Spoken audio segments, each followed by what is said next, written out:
a terminé la semaine à 3016,75 ici.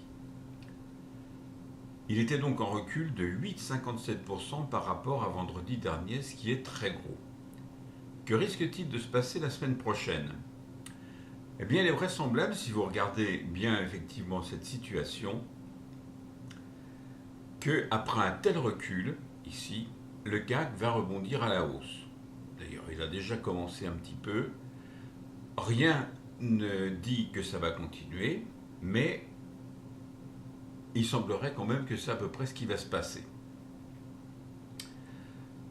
Cela dit, le CAC reste baissier. De toute façon, quel que soit aussi bien sur la semaine, moi je vais continuer à baisser, que sur le long terme, il baisse. C'est sûr. Mais disons que là, on risque d'avoir un début de semaine un petit peu plus haut que la fin de cette semaine. Du côté des devises maintenant, qu'est-ce qui va se passer ?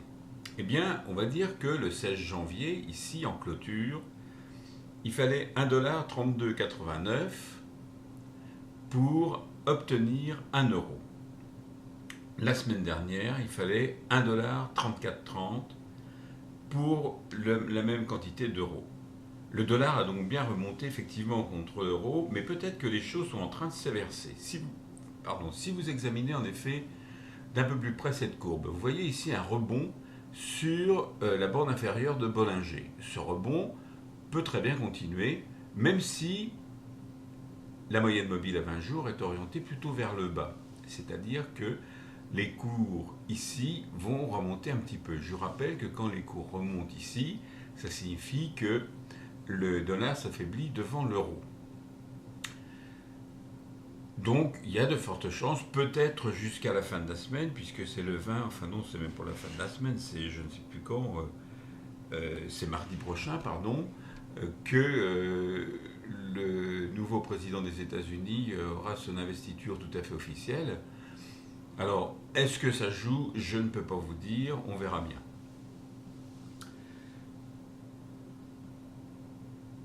La moyenne mobile donc est orientée à la baisse, c'est-à-dire que vraisemblablement le dollar, s'il baisse un petit peu contre l'euro, ne va certainement pas continuer cette situation. On risque de se retrouver dans une situation analogue à celle-ci. Je vous rappelle, dans ce sens-là, ça signifie que le dollar s'apprécie contre l'euro.